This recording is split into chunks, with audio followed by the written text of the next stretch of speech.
What's up, everybody? Welcome back to a special edition of the show. I am here with my very good friend, both YouTube friend and real life friend, Sam St. John. A cool experience, a great experience, actually. We've been, I guess, sort of exchanging the nonsense on YouTube for a while and kind of connecting offline, all that kind of stuff for a while. And I had a opportunity for a work trip down his way, stay in the same place as him. So we met up, had a kind of a stupid dinner. Yeah, it was very healthy. Yeah, it was like a buffalo chicken tender calzone. Yeah. Just like that's like you would get in Tuscany. It was pretty much the same. Yeah, I felt. Yeah, you feel Italian. Yeah. So we did that, and now we're back at his place, listening to some music, talking all the different stuff, and it's just been awesome. So we were kind of just discussing how, I started jumping on this YouTube thing just a couple weeks ago. Sam's been a part of this community now for 3 years, December of 2020. Yeah. So very, very different kind of lifespans here that we're talking about. But Sam was always somebody that I feel like I connected early with because we're similar age, and most of the people that we talk to or are friends with or are constantly doing this YouTube thing with, no offense, everybody else, but y'all old as hell.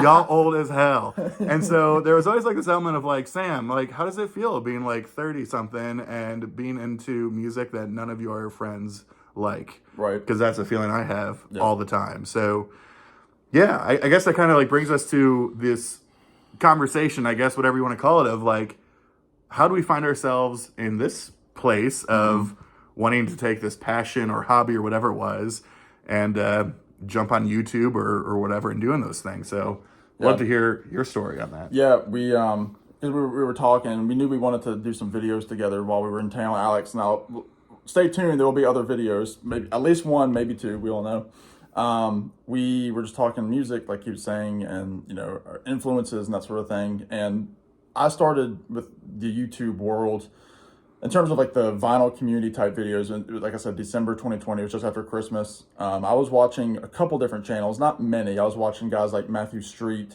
was a big one for me. Joe Mayo, I was watching a little bit of. I was hopping on his live streams in the comments, and that was about it. I mean, those are the two guys that I was watching a lot of. Maybe a couple others like trickled in, but like those are the guys that I was like religiously watching. And Matt was somebody especially that I was like I could really like get to know this guy like in real life. He just seems like a down to earth kind of dude. Beatles guy. He loves his power pop, all that stuff, and he knows that. I've talked to him. We've done a video together. And again, Matt, like Alex was saying, Matt is in his early 60s. He's a little bit older than my parents, and obviously again not the same generation.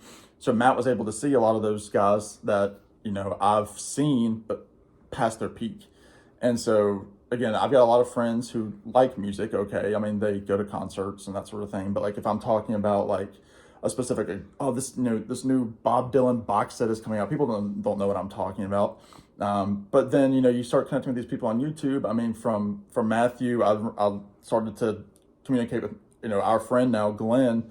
The reason I know Glenn Kellaway is because of Matthew Street. And then with Glenn, I've met guys like Randall Nelson, Rich Strickler, people like that. Rob at Northern Revolutions a little bit later on because he started after I did on YouTube, about a year after I did. Robert's on my turntable. All those guys were early on. Larry Graves, just to name a few, just to name drop all the celebrities. All the people, yeah, we're just rubbing elbows, just like Alex right now is rubbing elbows with celebrity. Touching flesh. Touching flesh for who said that? Was that Glenn? That was Yeah. Anyway. It's fine. But with YouTube, it's been like, it's kind of like clearing up part of your brain. Like, I mean, like anybody that like listen, like whatever your hobby is, whether you're into, science or history or whatever, like you need an outlet. You need somebody to like just spit out information that doesn't help you at all in life, but it's there because you enjoy it. And so like talking to guys like Alex, like meeting up with all these people now that have become real friends that I would trust and go to their houses now. Like a lot of people I've stayed at their houses before. He has no idea what's about to happen tonight. Yeah, he doesn't really have a hotel tonight. But anyway, long story short, it's been very interesting to meet these people that, again, Alex is out in the Midwest, Glenn's up in, Canada. I've got friends in North Carolina. I've got, everywhere, Kansas City.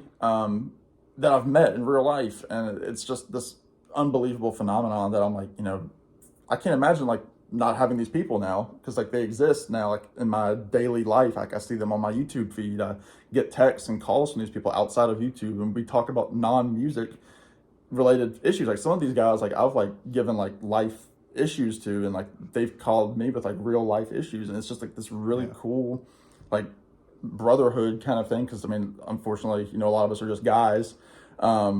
It's kind of a male oriented community, but we've kind of gained this like bond with these other people across the world. And I mean, I know Alex, he's only been on for a couple weeks. Like, what are you thinking? Yeah, and we were talking about this earlier at dinner, but for me, it was always no interest in like subscriber counts or view count, like none of that. It was always that I'd be sitting at home watching these people discuss these things, and I would sit there and think to myself, like, I want to discuss these things with people. Like, I think about some of my favorite times just like growing up or like with friends or hanging out, and it was always just like I just loved sitting around like a fire or sitting around in somebody's living room listening to music or talking about music. Like that was always just what brought me joy.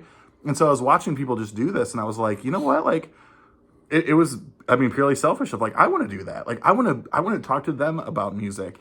And I think, with Sam, like, again, we go back, we've probably been, I guess, like, chatting through like Instagram or whatever for several months now, but obviously the age thing helps. But then what I thought was cool too was like very, very different, I think, musical tastes at the core-ish, but then some very interesting ways that we were intersecting, right? So I was thinking about like the Avett Brothers or Camp or like a lot of those bands that Outlier, were like, like nobody else, but like, I mean, they're big bands, but like people in the vinyl community aren't talking about them. And so it was like, there's a lot of those different intersections. Like, again, like for me, it was all about finding the community and finding people that you could discuss these things with and enjoy their time and just share those experiences that you're passionate about. And it's just kind of surreal. Like it's cool in an awesome way of like, that has led to like, oh yeah, like I gotta take a trip down to Virginia. Like Sam lives there. Like let's meet up with Sam and we'll hang out and like he's not a psychopath. So no, not yet. I mean, we've only been hanging out for about 4 hours now. So the night, it's only 9:00 filming this, so we'll see what happens. But yeah, I mean, like what Alex said, it's cool because like I picked Alex up from his hotel. It's always neat to like see the real person. Like you're like, oh, it's a real person, because like normally what you're seeing here, this is how I see Alex. Like, this is what I knew of Alex, was this view up until like I saw him. Yeah, indeed. Yeah, it's almost after 10. We can. I was like, it'll be the adult. He knows this view. Yeah, the adult YouTube world. Yeah. No, but it's cool because like, again, I've met a few people now in person from YouTube, again, that I never thought I was going to meet, and to actually be with them, to share a meal with them, and to drive them around, like show them around town kind of thing. And tomorrow Alex and I are going to hang out a little bit more in town, do a little bit more music oriented, kind of chilling together. And it's just so fascinating to like make that happen. Like, I mean, again, I've been to concerts with people from the VC. I've stayed the night with people. I've had people like Alex and Glenn over to my apartment just to hang out, listen to music. It's just like like these are real friends now, and it's this bizarre thing, because, and we were even talking when we were eating earlier, it was like we've both felt, I mean, Alex, even before he started, was, I can probably speak for him, was feeling like burnout, like the idea of like making your first video. Oh, sure, yeah. And like for me, like again, being here now, hitting the 3-year mark next month, it's like, like there are some weeks I'm like, why do I want to do this again? Like, why do I want to make another video? And then it's like meeting Alex is kind of like a refresher, where like I'll probably like make some more videos now, because I'm like, this is why I do it. To do these live streams that we do, to talk to real people. And again, we don't care about who's watching at this point. So do I inspire you? You do, yeah. As you can see, Alex is very Muse-like in his appearance. It's what I do. It is. Yeah. I didn't ask for this role, but I will play it. Yeah. I know we're probably offending Glenn Kellaway, because Glenn was the last VCer to sit on this couch with me with a banjo. Wow. And I can give Alex a banjo. It was probably right here. I can still kind of feel it. He was right there. Yeah, you can smell some. I feel like I'm sitting on your lap, Glenn. Yeah. I feel it. I say I can give him my banjo to like pose. Do you feel me on your lap, Glenn? Up there in Canada at the hockey arena. So let's do this. I'll throw a curveball. We didn't talk about this, but we're approaching the 10-minute mark here. Yeah. We know the average view time in the YouTube world's like 30 seconds, Yeah, and then people are commenting and they're like, "What a great video." We love this. We'll do more videos, but I'm at your place and I'm looking at your stack here of your collection. And this is like a total like off whim thing. I want you to grab 3 records All right.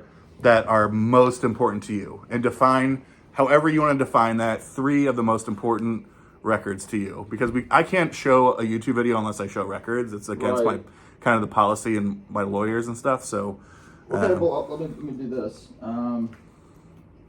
Maybe not most important, but like at this time, I will do. I see where you're going here. Yeah, I see where you're going here. I'll do that. I'm gonna go, and the reason I'm gonna do this. Where's another one? I've got one more. Speak for me as I'm. He has a very big room, so it's like clear like 40 feet across his room to get to it is his records. So that's why it's taking so long. Oh, I'll do this. I'll do this for sure. Okay. So you said 3. Yeah. So not really a random pull. He intentionally grabbed them, but 3 records that just mean a ton. And I don't know. Would love to. What? Let's learn a little bit about Sam for those who might be on my channel that don't know Sam. Yeah, and I was So what I did was I picked 3 records that are related to VC members. So I'm gonna start with Alex here, and I'm gonna go with this record right here. And Alex just mentioned as an outlier band. This is the Avett Brothers. This is their first album with Rick Rubin, called I Am Loving You. For those that don't know, the Avett Brothers are out of Concord, North Carolina, kind of on the outskirts of, I guess, like the Charlotte area. Yeah. Great, like kind of, they mix folk and bluegrass and Americana and country. Some of their early stuff almost has like a little bit of like thrash, like kind of with like how fast they would. Yeah, I could see that a little more. Yeah. They started in a band. I think they were in a band called Nemo. Yep. In college, and they were a screamo band essentially. And then they're like, why can't we be rock and roll with acoustic instruments? And so like they kind of like the first couple albums were very raw albums. Like there's a little bit of screaming in a couple of their songs. Like they just let it out. But this is like when the Avett Brothers switched over to be songwriters, I would say. I mean, they had some great songs like on Emotionalism, like some of their earlier albums. But this is the album. This is kind of the album that broke them. The title track, I Am Loving You, was huge for them. You know, Kick Drum Heart is on here, Head Full of Dreams. And this is one of those connections that Alex and I had early, because like on my channel, I post covers of myself playing songs. And Alex is one of the early ones that would hop on, you know, like my live streams that I would do, like just playing guitar for an hour or two. And I would do a lot of Avett songs. And Alex was like, man, I love that song. I'm like, you know that song? Like, that's a deep cut Avett Brothers song. Like, nobody knows that song. And he was like, yeah, man, I love that song. I know that song. So, I Am Loving You, this is for Alex, because, you know, I am loving Alex. So, you know. That's good. That's great. Yeah. Well, and I'll jump in because, well, it seemed like the other stuff too. I'm a big Avett Brothers fan. And living in Charlotte, you know, it's like Charlotte is 10 minutes away from Concord, right? Yeah. So, you know, it was cool to kind of be in that area. But this is the first Avett Brothers record I ever heard. Because this was probably 2007, 8-ish or something in that range. Yeah.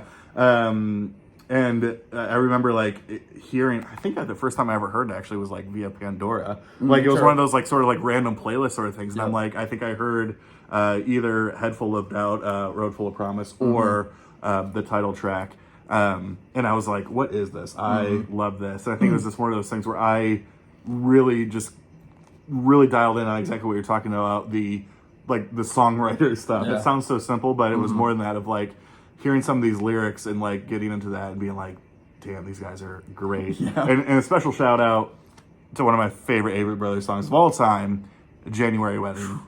Beautiful. It makes me want to get married in January just to play that song. Yeah. And I'm not even close to being married, so. Dude. Yeah. Yeah.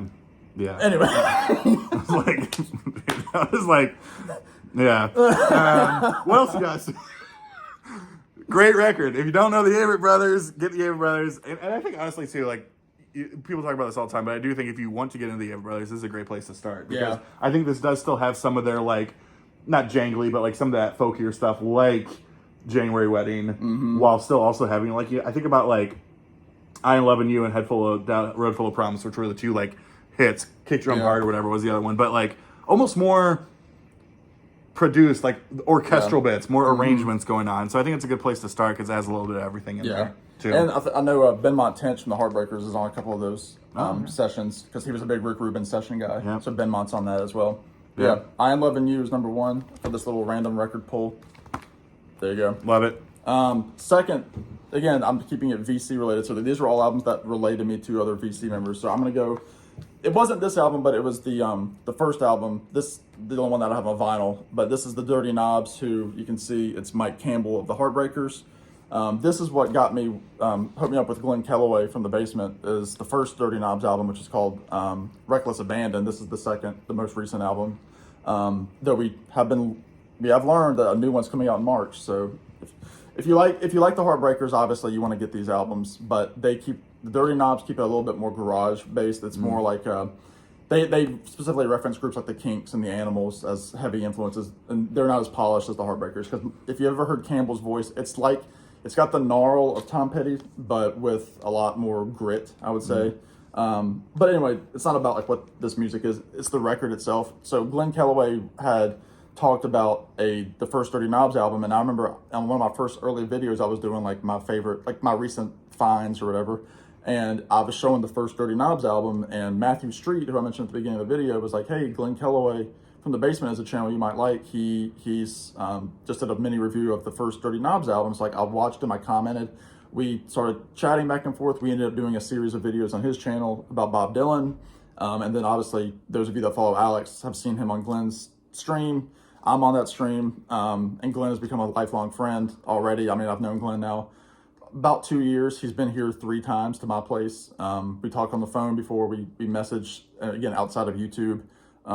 Great guy. I love him to death. And one of these days I'm going to make it up to Canada to see him and his wife. But the Dirty Knobs, that's what got me, hooked me up with Glenn. So I have them to thank for that connection. Yeah. Yeah. So thank you. Awesome. And then the third is going to be Michael Nesmith. And the reason I'm showing this is because, not necessarily this album, but just Michael Nesmith in general, got me with my buddy Tommy Burton over at Tommy's Musical Adventures. I was watching his channel a year and a half before I even thought about becoming friends with Tommy.